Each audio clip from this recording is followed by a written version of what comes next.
really excited because I have Mr. Pankaj Goyal with me. He's the co-founder and CEO of AutoNxt, and I'm really excited because this is my first video podcast as well. So welcome, Pankaj, and thank you for debuting with me on a video podcast. Thank you, Veronica, to take this chance with me, and thank you for inviting me on your platform. Really glad to. So any kind of a mindset, because the transition from being a salaried person to an entrepreneur is very true. And I respect you. I respect your decision, and here you are, of course. Exactly. Because I understand, I was myself, to be really frank, struggling with the fact that, if I'm going to do something like this in freelancing, at least you have something coming in when you have a project.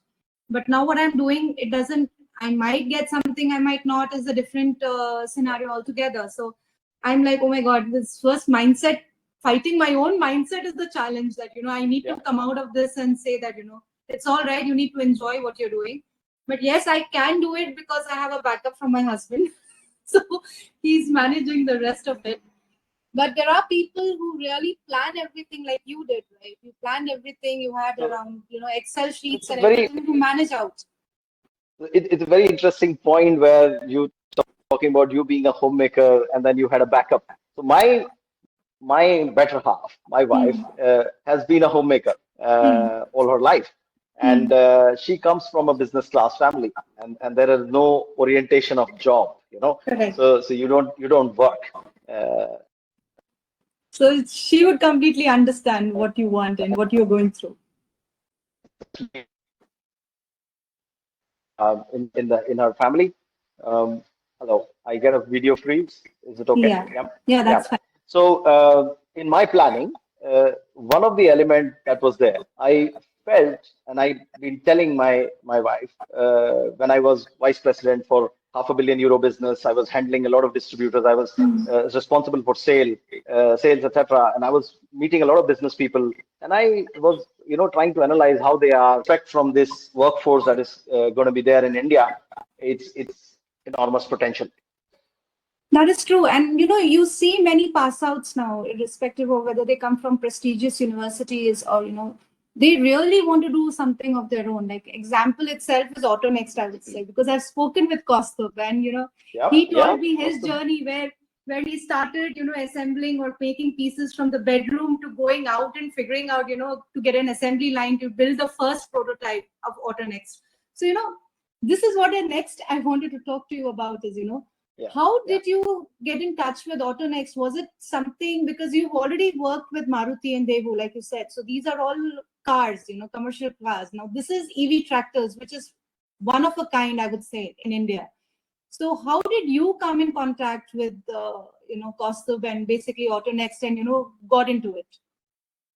So how I came in contact, I'll come to that. There's a bit of a context behind how this whole thing. So there are pieces, and I feel very intelligent answering it like this right now. But so you said Devu and Maruti, automotive, Schneider Electric, the entire electric distribution system, and my stint in Norway, which was almost 4 years, where the number of EVs bought went from 15% to 50% when I left Norway in 2018, and now it's 90+% of the total cars sold.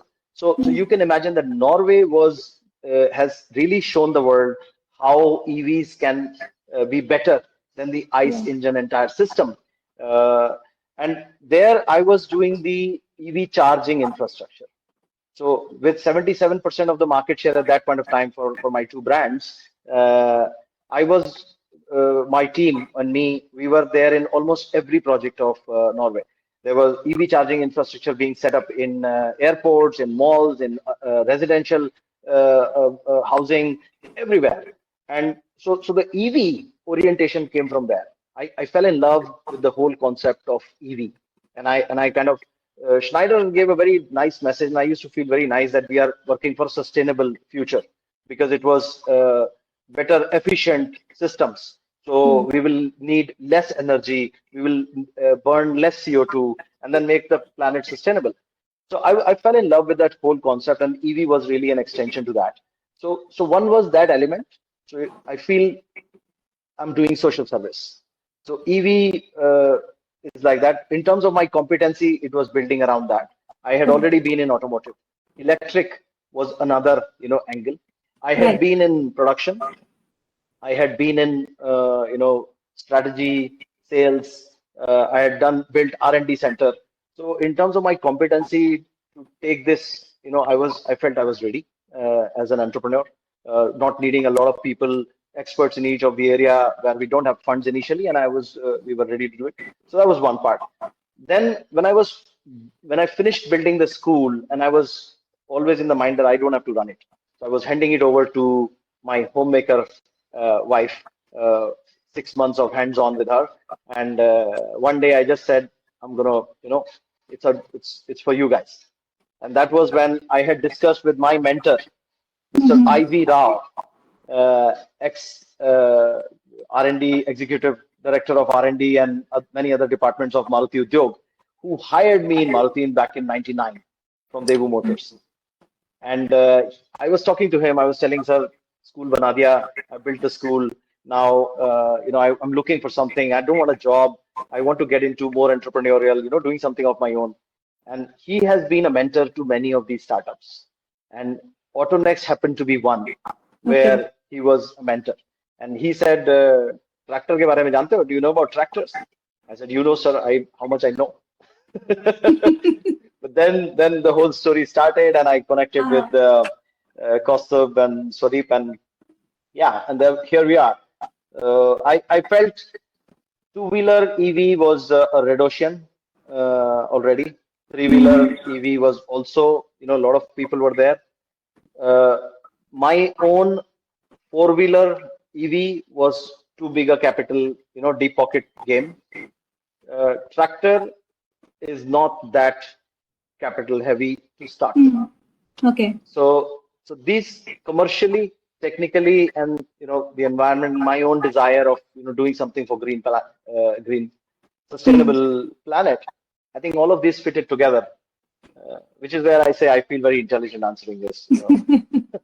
No, indeed, because normally you get to hear, when we say how did you get into it, it's more about, the passion for doing that and all. But for you, like like you said, you are a very practical kind of a person. So you don't get into things until and unless, it really works out. I So think it does make sense. wishes. If I've always felt that if wishes were horses. Definitely. So it is like, it's young India, right? When you hear Yeah, about startups and when you look into it, you see a lot of yeah, youngsters and who are very passionate, eager, aggressive, but patience level is, I feel, to certain level is little low. That's where, sometimes they do fail with having fabulous ideas, but they fail because they're not able to handle the funds properly. They're not able to, because they want yeah. instant success. In a day and age of Instagram, everything has to be instantly. Yeah. Now you are working with youngsters, so what kind of a balance do you see in AutoNxt, with the youngsters You and should ask you? this question to Kaustubh. And the Probably team. next What kind of time. a nightmare? What, what kind of a nightmare I have been in the team? A nightmare element. So here is a team of youngsters, working with the shorts and Bermuda and cool style. Right. It's not that I am anything against cool style. I mean, our teachers in the school do not have any uniform. So I prefer individuality, and so Right. not to question that, but as an experience, my own experience. I mean, experience can also always be gathered at a very early age. Also, I'm True. not saying that it's only the years which bring you that. It's the wisdom, or it's the awakening that you get. Youngster, so I had built R&D, and I had built R&D in Maruti Udyog. I had built R&D for Schneider Electric, where we went from, I was the 20th employee, and we went to 1,500, and we were hiring people on daily basis. I was interviewing, and it was youngsters. It was youngsters from various different backgrounds, different salary levels, who we brought to a certain level of Schneider, etc. So I had worked with youngsters already and in the creative area. And that was very much the area, for AutoNxt. We needed creative folks who could think openly, execute things. So, but then creativity and execution sometimes don't go hand in hand. The people who are more creative are less likely, I'm not saying it's like that, less likely to be deploying things in a regimental, deadline based manner. So the challenge has been around that. Hmm. When you don't have an experienced team where the practical issues can be anticipated by each one in the team, not just few. So the challenge in the young versus more experience, as I would say, mine has been to shape the folks around this issue, this subject, and that's what I think that I brought in as a value add to this entire team. Second part, I felt that sometimes it's good to be optimistic, very good to be positive, but when you have not experienced, life and the other side of life, Correct. you're more optimistic than you should be, and sometimes you trust the element too much, and you Hmm. don't weigh the odds enough, Hmm. and that's when some of your initiatives and effort fails, and you have to go back to zero.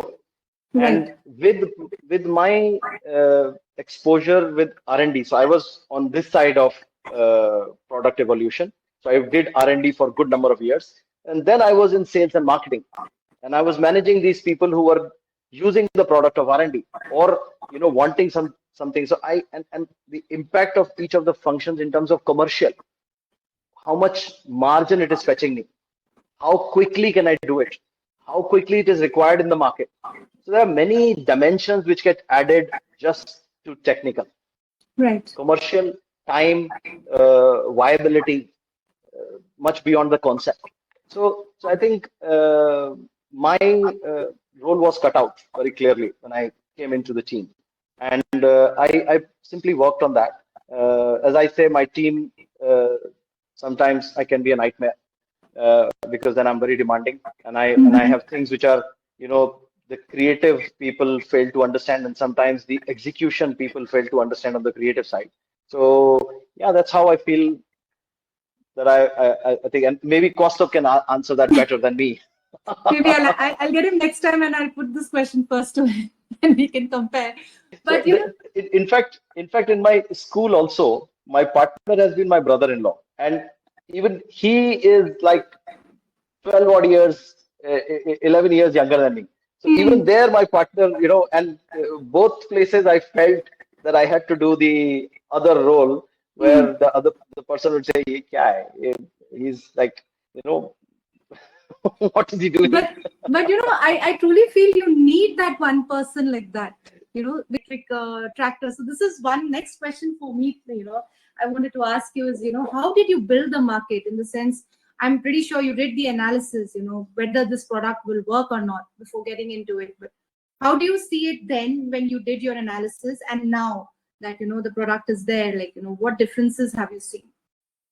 So it's been a good journey. I think I give it to Kostup when I in 2016 when I was doing this EV infrastructure back in Norway, which is supposed to be an evolved, developed, and much ahead kind of an economy, and he was thinking of electric tractor in India and Right. self-drive.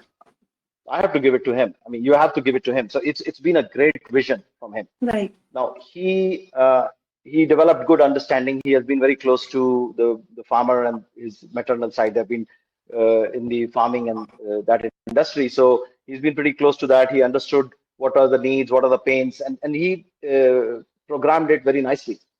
Uh, but in terms of the it being commercially attractive, the particular product in the model that we come with, serving the bigger part of the market. There, we made a lot of changes. We adapted. So we were initially going for our first model was going to be a smaller tractor, a mini tractor, 20 to 27 HP range, while the biggest market chunk is around 45, 50 HP now. It's moving up slowly in India. Mm-hmm. So we understand this market very well. We understood the diversity of soil type and climate conditions across vast India, and the how the features are different across different states, etc. So, and not only farming, tractor is used a lot in industry and uh, other than farming. 40 to 45% of tractors are non-farming use, and Really? we have understood. Yeah, so this is the realization that not lot of people have, and so we have understood the market. We also understand that electric tractor upfront is more expensive, while it gives you a lot of savings and advantage over the life of 5 to 7 years. But initially, it's a bigger ticket thing.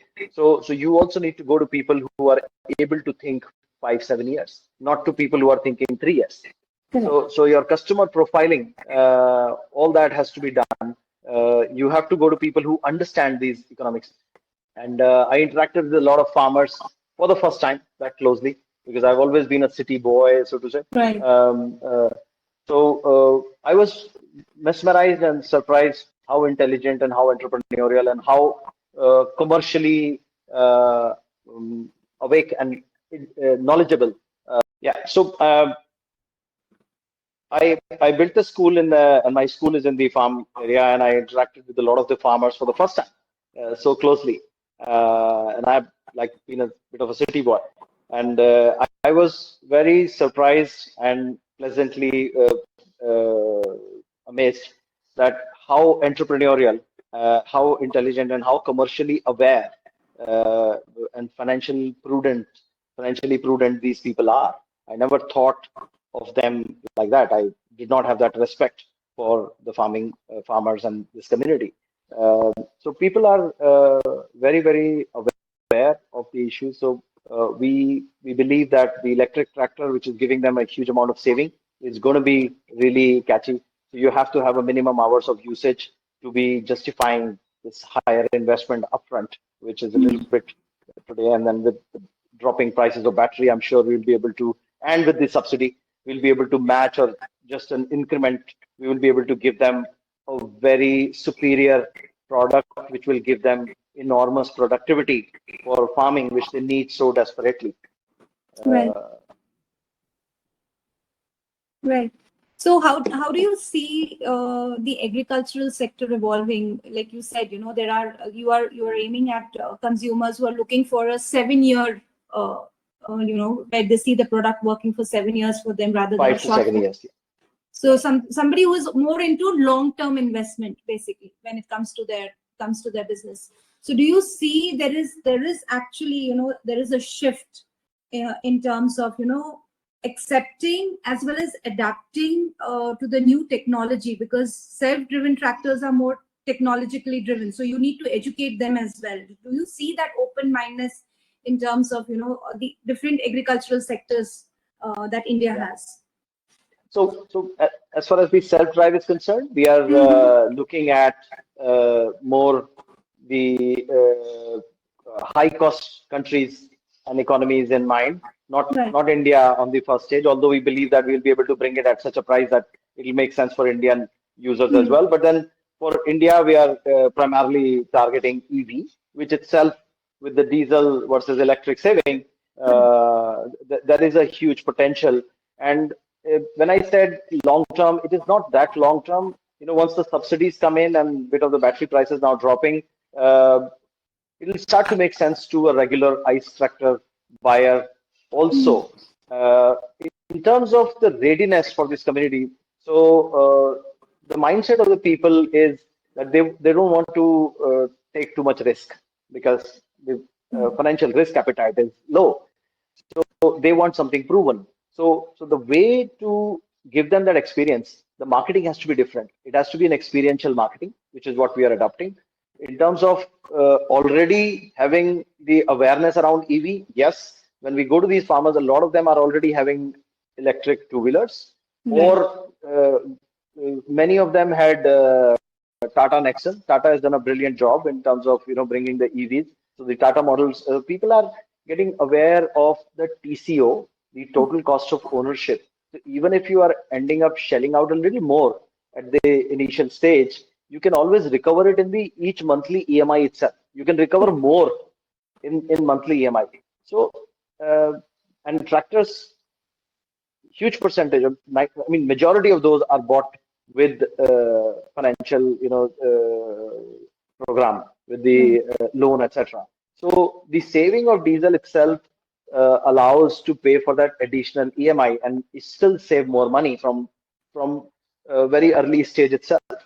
So we really see that the Indian intelligent farming community and the business community where these are used, they are very, very, money saving oriented, and they will find this. They are already finding it very, very attractive, and we are having a good way in as Yeah, we speak. money saving is something which is a DNA for all the Indians, irrespective of where they come from. So uh, going forward for the future, like how do you see, what do you see when it comes to EV tractors for the Indian market? I'm talking about. And secondly, now that we have a new government coming in, so what expectations do you have that will help them, to boost the sector even more, and give farmers more technology to make it into large scale agricultural. So for sure, Modi ji. So Mr. Modi, I'm a big fan of him. He's been bringing a lot of good policies. He's really poised for bringing, the futuristic India. Mr. Gadkari, everybody knows him. He's been so pushy about EVs, new technology for engines which are using less fossil fuels, less fuels which are imported like petrol, diesel, or even coal. So he's been pushing ethanol. He's been pushing EV heavily. So we are very, very confident that government is pushing. FAME 3 is the scheme. FAME 2 has been there, which is giving incentive for all the two-wheelers, three-wheelers on buying EV two-wheelers on kilowatt hour basis. Tractor was not included so far, and we hear that tractor is going to be included in FAME 3. We are really waiting for that. So the economic environment or the benefits, government should be pushing it. Farmers, they need productivity. Every drop of every coin that they can save from the fuel that is being burned for building the crop, that needs to be saved. And for sure, this is going to EV is going to give a huge benefit to that. All the, not only farmers, all the other tractor users, like the construction material haulage, the last mile delivery of whether it is cement or concrete, or these pebbles and all of the Badarpur and all of that material. It is all done by tractor in the interiors of India, and diesel forms a good part of the cost for delivering that. Other side, there are these biofuel mass energy plants which are coming up, which is this parali burning and this huge pollution issue in Delhi. This can be taken care if the parali is not burnt, which is the paddy waste or the other crop waste. And that crop waste, if that burning happens for making electricity, which is the biofuel mass plant, for example, or for compressed biogas. So all this produce or waste from farm can be brought to the plant. And there, diesel is forming a big part of the. Okay, so like you said, you're looking like for the government to give in more policies and all to help EV tractors, especially right, to build up the market, and that's the future, I feel, of the agricultural sector as well. So on a personal note, like since you started with your entrepreneurial journey until now, what changes do you feel internally? Because being an entrepreneur is also self exploration. You come to know about different aspects of yourself which you never knew were actually there. So what kind of a shift have you seen over the years within yourself? I think I've become more practical. I believe that I was a practical person, and Exactly. I realized that maybe I was only 70% practical. And when you are a big conglomerate, big company, uh, whether you are leading the P&L, you still have very good, competent people helping you take care of the finances, take care of marketing policies, strategies, HR strategies, HR policies. production systems, most evolved systems, machines. Now, when you are a startup and you don't have the resources, and till recently we did not have. Now we have good backing of Sama Capital. So we have a good VC who's backing us up, which is giving us a lot of peace, and we are able to focus and do the work. Right. But till recently we were not. We were really, struggling for getting funding, financing, and then trying to make all the sub projects happen. So the main project is going on, but then there are a lot of things that you need to do. Plus, Right. then you need to parallelly establish all the system, HR system, reimbursement system, purchase system, inventory system, entire production system, sales policies, service and after sales network policies, distribution policies.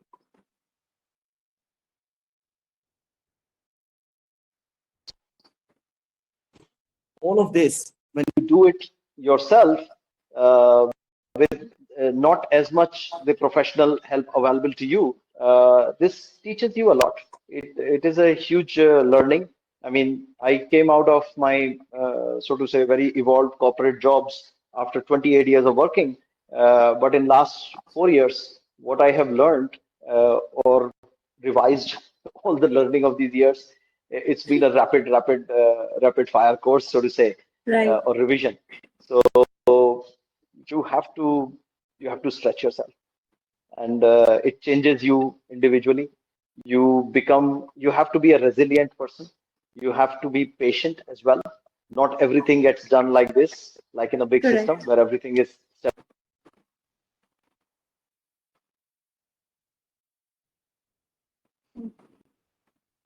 One thing that I learned in many of the psychology trainings, and many trainings that I went through, management, leadership, blah blah, big company trainings, and they say that your true personality comes out under pressure.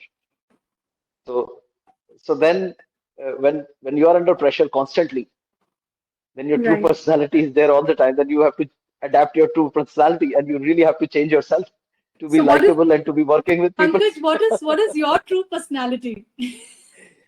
So I had attended a training where they um, with Schneider, where they give you four colors. Hmm. I don't know if you're aware of it. Red is like more taskmaster, and blue is more analytic and Hmm. strategic, and then green is more affable, people oriented, and yellow is one more. So Okay. I was red and blue heavy, which is very I good. I You're a was I was taskmaster. thinking I was thinking red. To be really frank, not blue. Yeah. So, so when you are red, people around you are in a mess, and you have to be aware of that. So you Correct. have to bring out your green and yellow. You have to pull them up. Oh, lovely. Definitely. Yeah. And the last thing that I would love to, I mean, Kaustubh did share, the future of AutoNxt, but now it's been months, not too many months, but I'm pretty sure there are more things in pipeline that would have come in. So anything that you would like to share with our listeners, what to expect from AutoNxt in the coming years? So I think, uh, as I said, if wishes were horses, I could list a lot of wishes and give the dream and blah. But so I really think we have a very practical team. We Hmm. have delivered now. We have tractor is all tested are cleared, and we are going to get the certificate, and then it's going to be in the market. The performance is tested with the number of clients. So we are really performing at this point of time, and we are very confident of the product that we have. And this is the first milestone, a concrete, solid milestone that we are achieving. We have Right. built a production line which is ready to produce. It is done at a very, very frugal, economical manner. So we are a team, and I don't say myself. We are a team. AutoNxt now, the core team. We are a team. We are uh, uh, wonderful results at frugal means, and we have dreams. We have youngsters like Costu, right? And I have Yes. a lot of dreams as well. I'm a very imaginative person as well.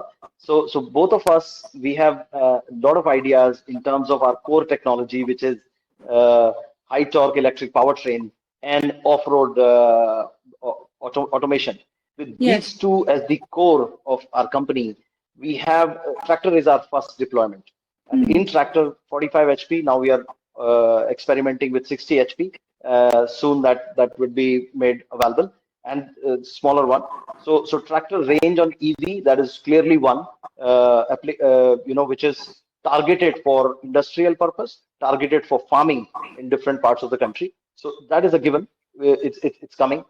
Then autonomous is on the cards. We have made very good progress on autonomous. We are having good clients abroad who are ready to do the experiment and demo cases on very strong usage, so to say, for future use case scenarios.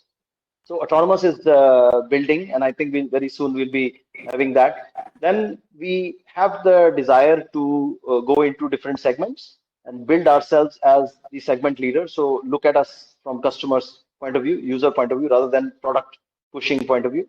So we believe that we are adopting a very practical use case based approach, and we are a practical team. We'll be able to bring in very cost competitive, very competitive, technologically competitive products, and sky's the limit, I believe. True. We have many applications of these two core technologies in our mind, which can go into material handling, which can go into off-road mining, a lot of other areas. So yeah. And I truly wish you all the best for this journey, and I hope that we get to talk more about autonomous and other segments that you're going to get into, and get to do a podcast on that as well. Very much. It has been a real pleasure talking to you, Veronica. You're such a lovely host. You make the person comfortable. So thank you very much for hosting this, and looking forward. Thank you.